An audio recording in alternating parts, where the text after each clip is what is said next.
Last episode was really sad. I didn't expect us to say goodbye to Mizuki, but I think she's better off moving away so that her ex-boyfriend can't find her. And Kotaro understands that. And I just need everybody in this show to be happy. And I don't really know how it's going to end, but I know that I don't want Kotaro's father to find him again. And yeah, the third last episode, episode 8, here we go. Three, two, oh, I have started the episode at 1 minute, 10 seconds, skipping the opening. Three, two, one, play.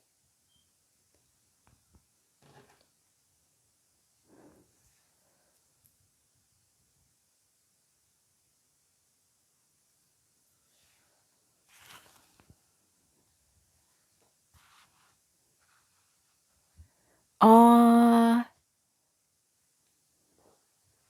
Is he chaperoning their movie day? Aww.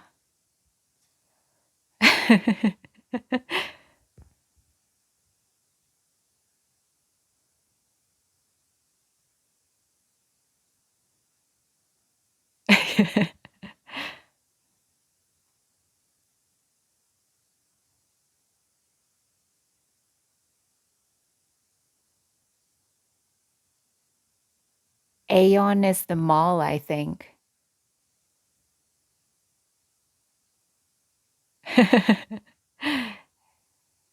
Yeah, don't mess around on escalators. Aw, relatable. He's already exhausted. Tono-sama in the movie, right? I remember. Oh, but Kotaro wants to see Tono-sama.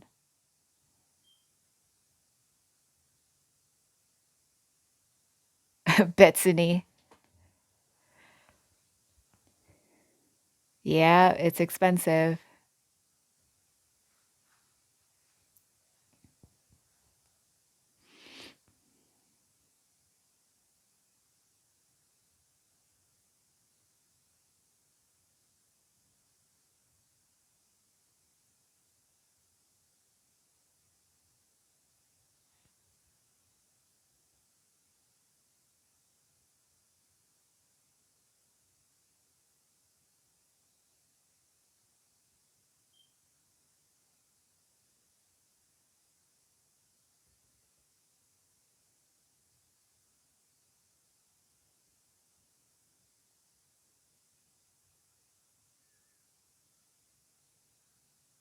Oh, he's trying to be considerate.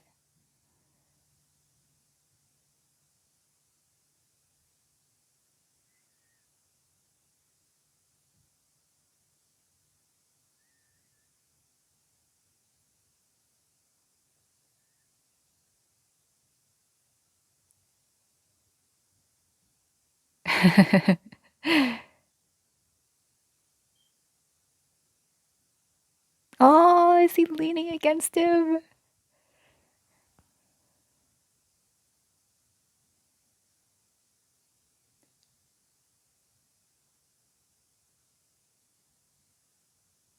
Oh no, is he actually jealous? My heart. Betsuni.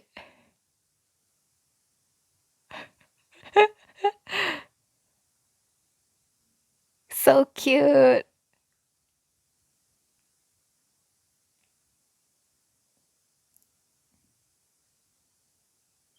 Ah. Ah.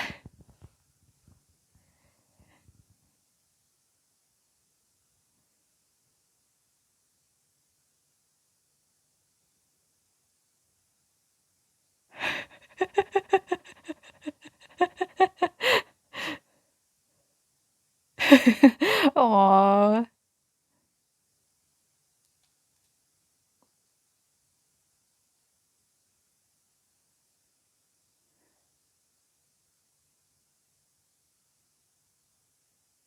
I wonder if he's gonna reconcile with the son. But what if the ex-wife is just saying that?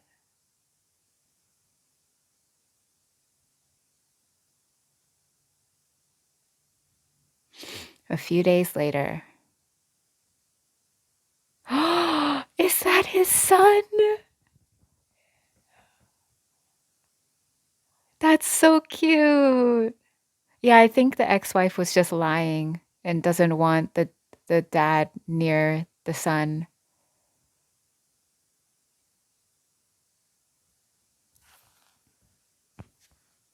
Gee, I wonder who your dad is.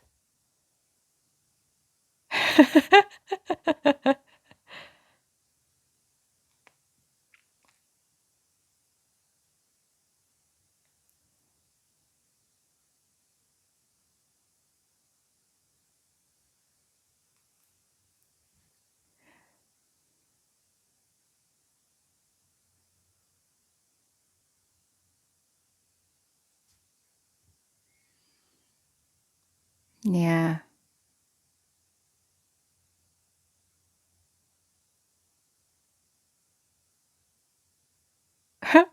So cute.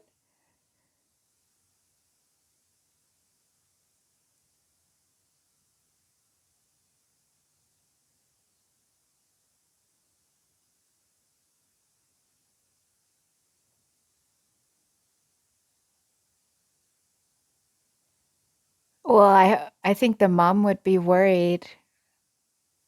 I think the mom is probably worried that you vanished.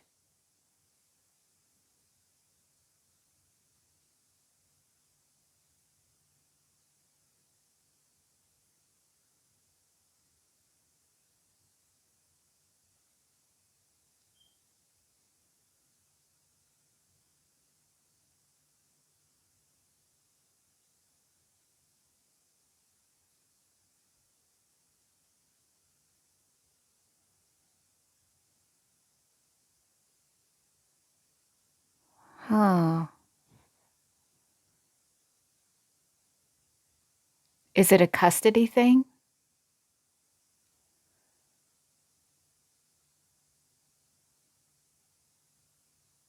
So they have a planned day that they're going to meet?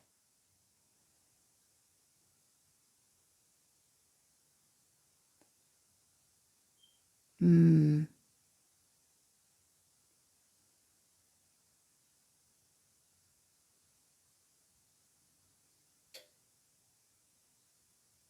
You can't even like hug him or anything? He came all this way.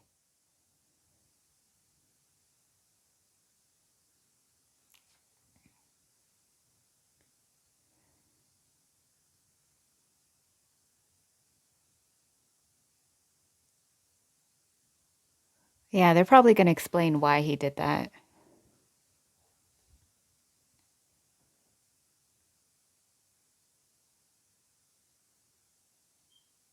Oh, breaking rules.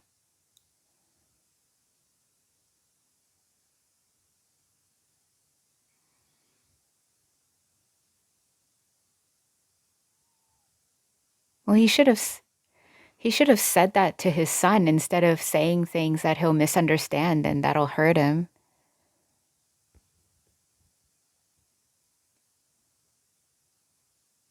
Well, everybody's different. We have no idea what Kotaro's dad was thinking.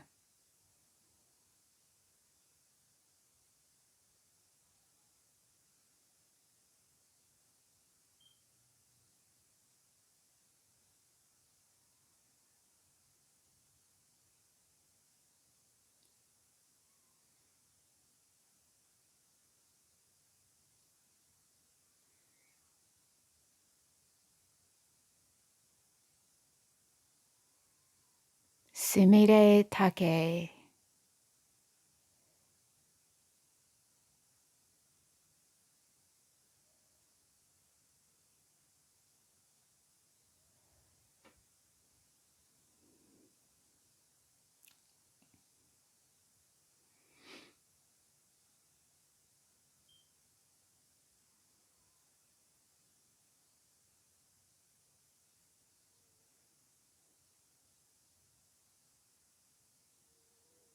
I've seen her at the end of the openings, so we finally meet her.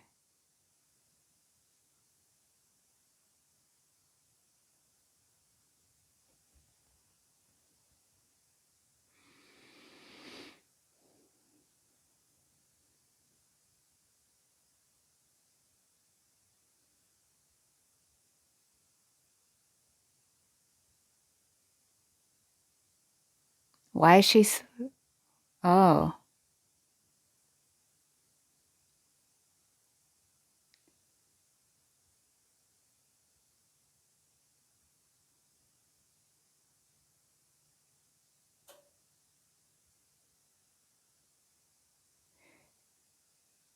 is she trying to be?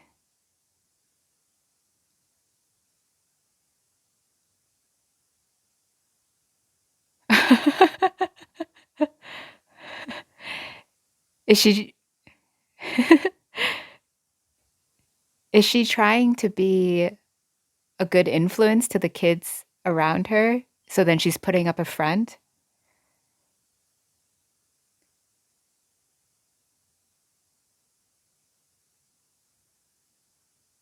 Is she struggling with like adulthood? Is she trying to?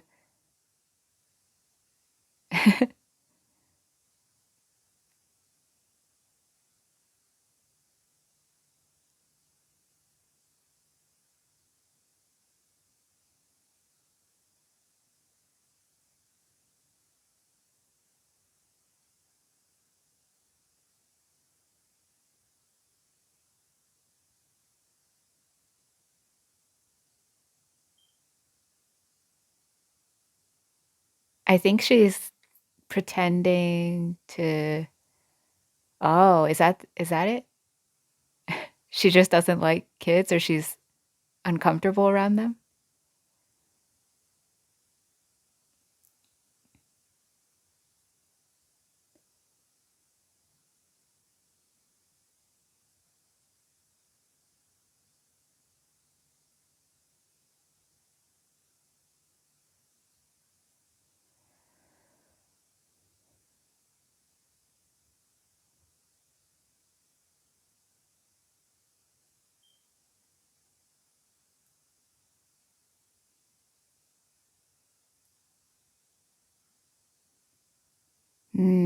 Relatable.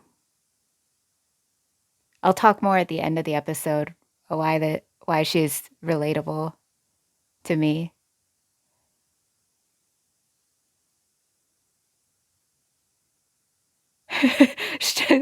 He's just chasing her. Maybe he's trying. Aww.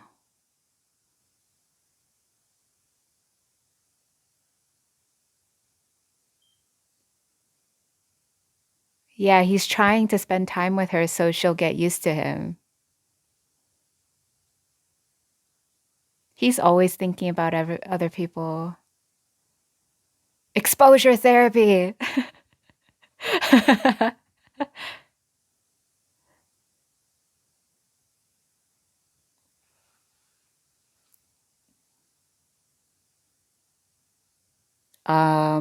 Is it just my imagination?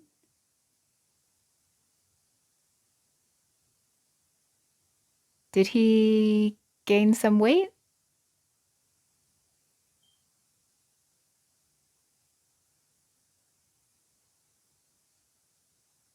He's bulking.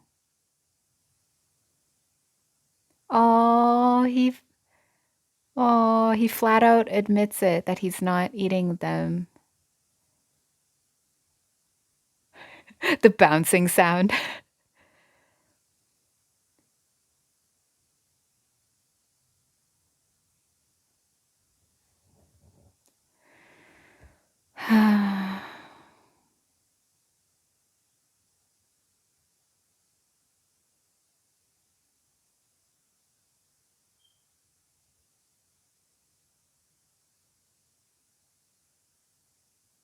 What's that pamphlet for? That's important.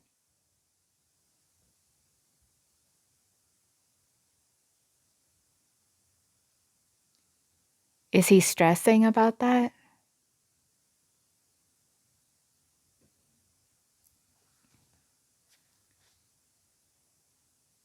Is he stress eating?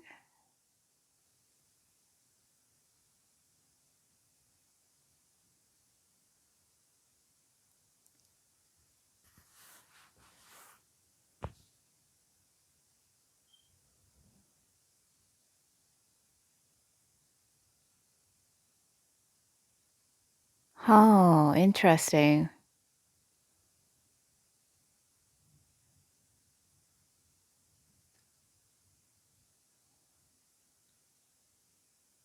So I guess the teachers they aren't strict with making the kids finish the food on their plate.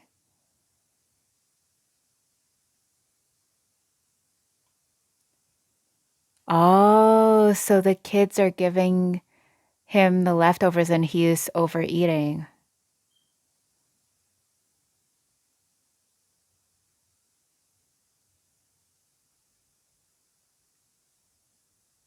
Hmm.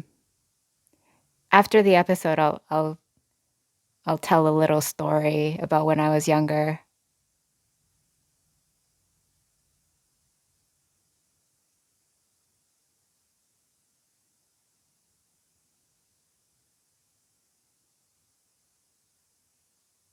Is it because he was neglected when he was younger and he eats whenever he can?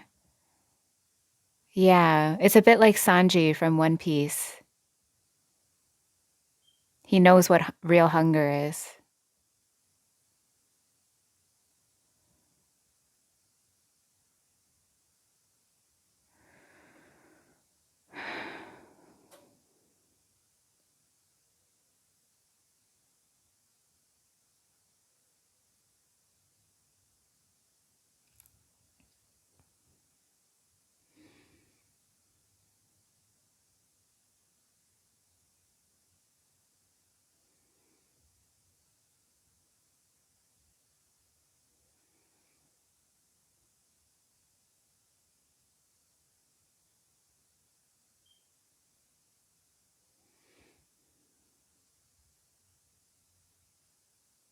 His latest obsession. Oh my god, a stampede. It's the rumbling.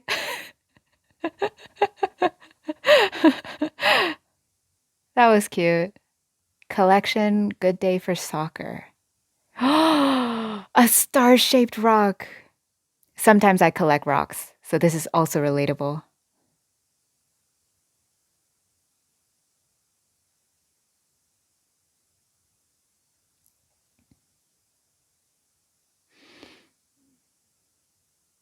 Oh, that's so cute.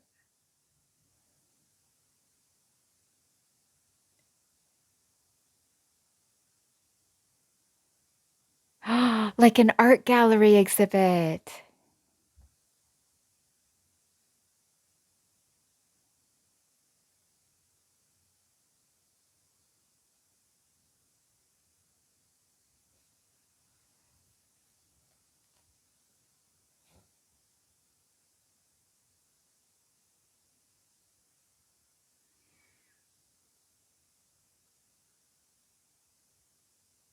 Oh, he kept the band-aids. Oh.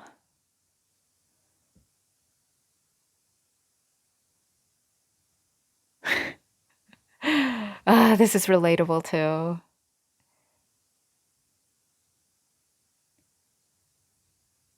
His mom. The mom held him with gloves?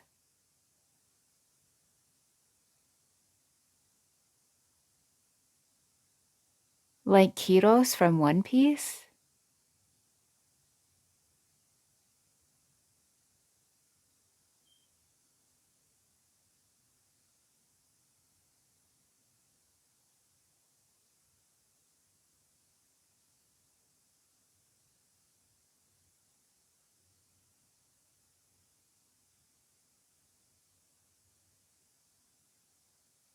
Did her mom do that too?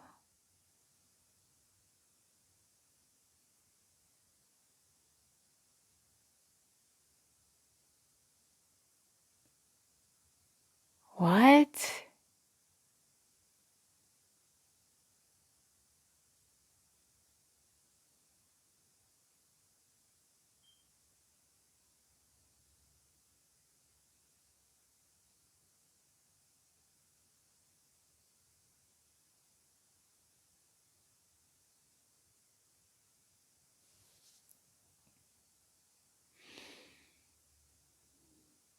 So it's different from Kiros from One Piece.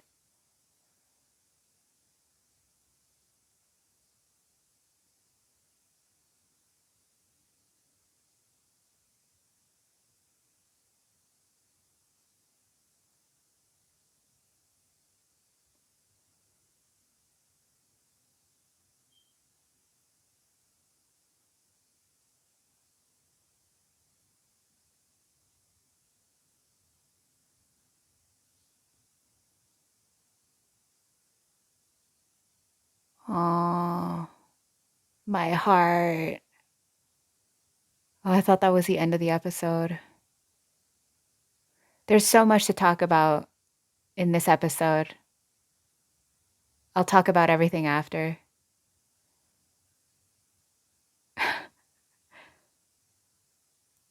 Faint. Why would you faint your teammate? That's so funny.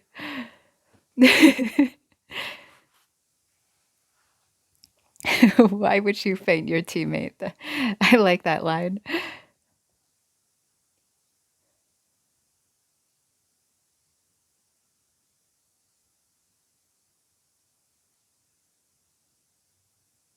Easier said than done. Oh, that would be me.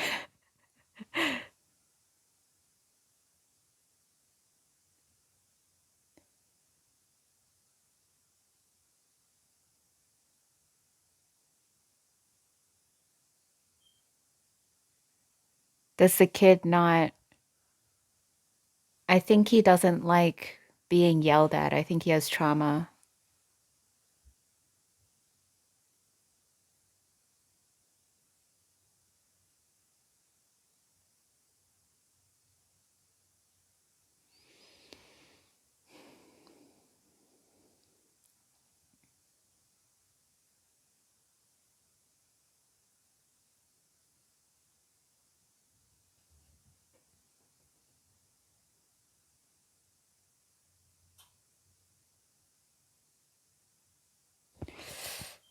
Uh, why is this episode so relatable?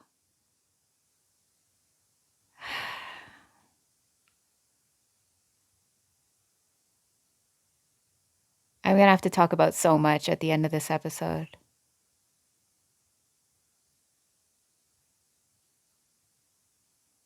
Oh,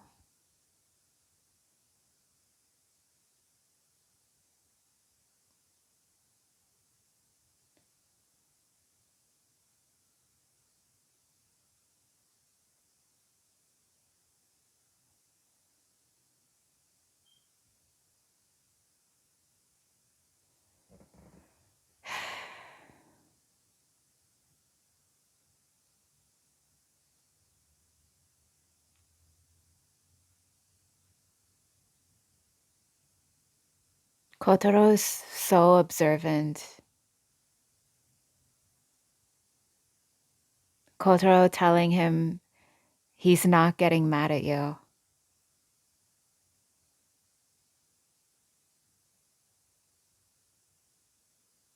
Go, Kotaro! Yeah! Whoa!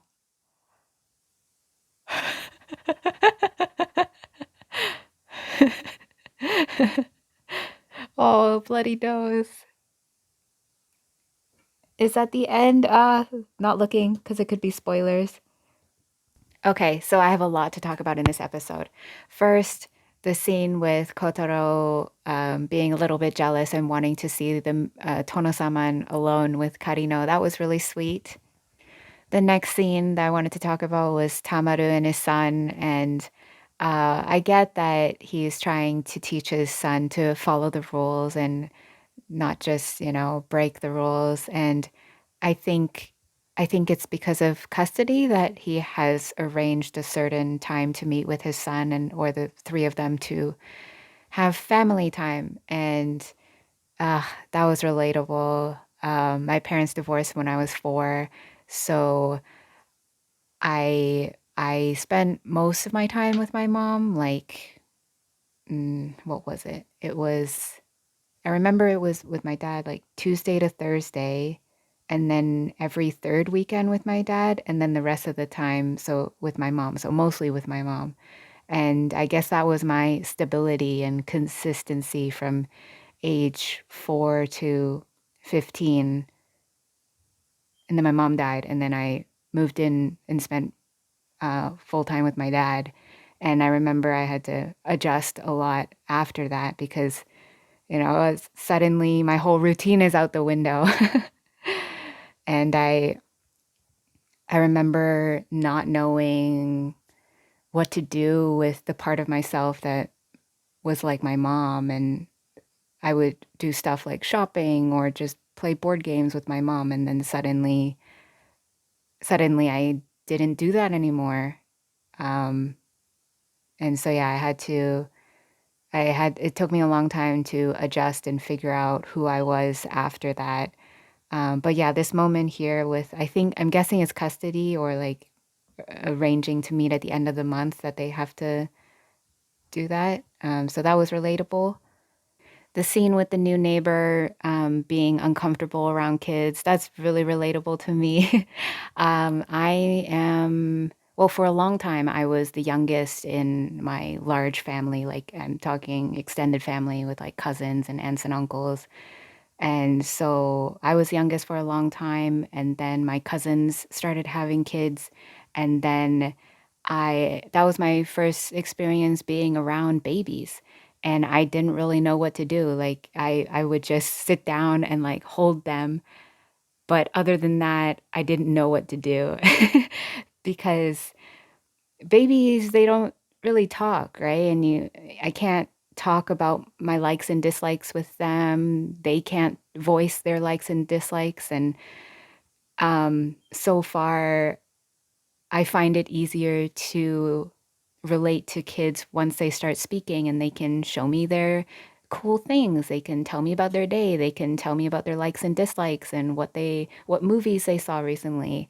And so to this day, I still find it a bit difficult to spend time with babies, but I try, and I mostly just hold them and try not to make them cry, and that's it. But I can definitely relate, and I feel more comfortable hanging around with like toddlers and older once they start speaking, and then we can hang out and play. And I still totally sit at the kids' table, and I have no problem with that.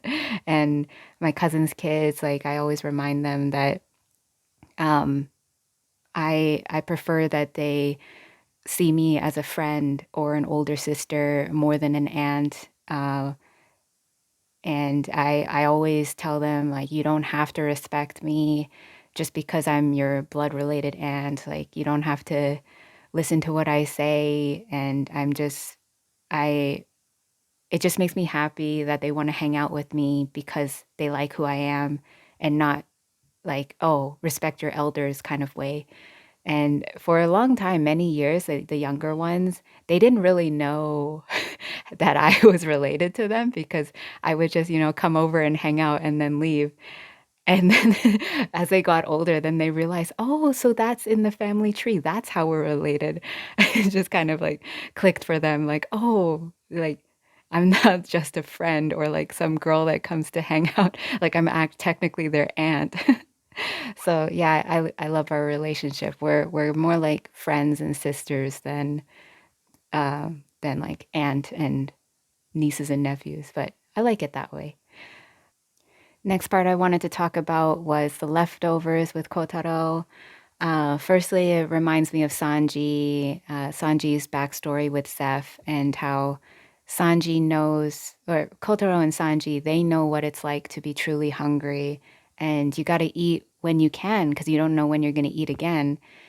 So, yeah, that was sad to see Kotaro eating all the leftovers because he knows what it's like to be hungry and neglected. Um, For me, when I was younger, it was a little bit of the opposite. Uh, when I was in elementary and middle school, I didn't eat lunch. And part of it was, I guess, stress from my home life. I was just not having a good time with my parents' divorce and stuff. And uh, I just didn't have an appetite. And then another part of it was because at the time in elementary school, word started getting out that being skinny was ideal. And so I don't remember how, but I remember thinking that if I eat less or if I don't eat, then I will be skinny and that will be good. And that was my mindset for a long time. And I really struggled with eating lunch.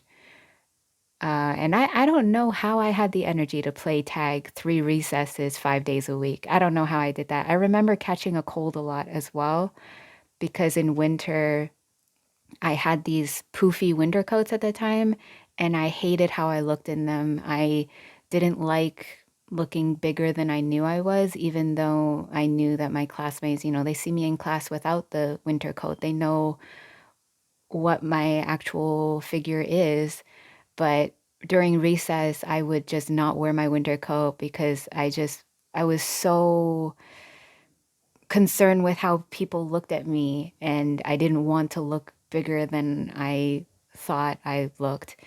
And so, yeah, I caught colds a lot, and also probably because I wasn't eating. Um, so, yeah, my situation was different from Kotaro's, but it's relatable still. Um, so, yeah, I started eating lunch in high school for a bit, and then also lost my appetite again after my mom passed away when I was 15.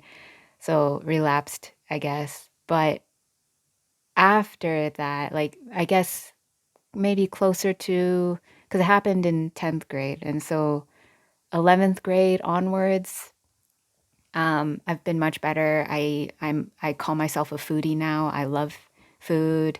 I love to eat. I love eating with my friends and family, and I love trying new foods. So, also back in elementary, middle school, I hated drinking water because at the time, it was so tasteless and boring to me. That's why I hated drinking water. And since then, like, I prefer to drink water because it's tasteless. It doesn't make me thirsty. Um, and yeah, so I'm proud of myself for overcoming that. And yeah, I'm a foodie now. I eat my vegetables, I drink water, I enjoy eating, and yeah, so this scene with Kotaro, that meant a lot to me. As I mentioned before, I collect rocks sometimes from when I travel, only unique ones though. So that scene with Kotaro collecting the rocks and how he's sentimental about other things like that I can also relate to that. Sometimes I keep like movie ticket stubs if I went to see a movie with my friends and just to remember the moment, or sometimes I'll keep even a bag from a store, like a paper bag, if the design is cute or it's part of a memory, I'll keep that. Yeah, I'm a little bit of a sentimental hoarder. So that's relatable. The scene with Kotaro and the gloves, that was really sad. At first, it reminded me of Kiros from One Piece and Rebecca. But in Kiros's case, he wore the gloves because he felt like his hands were tainted by the blood of the people that has hurt and murdered. Um, so in his case, he didn't want to touch Rebecca with those hands, so he wore gloves. Um, but in real life, I never knew this is a regular, not regular, but I didn't even know that this is a thing that happens in real life. If the tissues are a thing that happens in real life, I'm guessing this glove thing is a real thing that happens with parents and their kids. And that's just so sad. I don't even know why Take's mom would feel that way. She says that she doesn't like touching that kid and that she feels an aversion to her lately. At first I thought maybe it's not her, maybe Take is not her biological daughter. Is that why? But they didn't say anything like that, so I'm guessing she is her biological daughter. I don't know why she would feel that way. Um, so that's why Take wanted Kotaro to throw away the gloves. But to Kotaro, he sees that and remembers the times when his mom was physically close with him. So I guess to him, it's a memory that he wants to hold on to. So that was really sad. And he wants to hold on to the gloves so that when his mom comes back, she can use them again and wash his hair. Oh, right. And then the previous episode when Kotaro said it's been such a long time since somebody washed his hair. And now we know that his mom washed his hair with gloves on. My heart. We still have 2 more episodes left, and we still have to keep going. Okay, the scene with the kid who plays soccer, that was really sad. This is really relatable because I'm the same way even currently. I don't like loud noises. I don't like when people yell. And I think it's PTSD. Like when people are yelling at each other and arguing, I just want to leave the building. I'll like go into the bathroom and like close the door and like turn the water on or something. And I just cover my ears. Like it gets really bad. And I think that's because my parents got divorced when I was 4 and they were not happy before that either. And I heard that they were even, arguing when they were dating. And I don't have memories of my parents even standing next to each other before the divorce. And I just remember them yelling at each other in English, in Cantonese. And if you're familiar with Cantonese, even just a regular conversation sounds very harsh, even though it's not. So an argument in Cantonese is even more grating on the ears. And yeah, English, that was, I guess, my first introduction to both languages was my parents yelling at each other. So yeah, to this day, I when I'm watching movies and there are characters that are yelling at each other, I just get a bit like tense. And sometimes it happens. I've noticed it happens when I'm just, in everyday life. And if there are 2 people near me yelling at each other, like seriously yelling at each other, I just want to like leave the building or leave the area because I don't like listening to that. Like even like my throat like tightens. And I also don't like getting told off. I don't like being yelled at.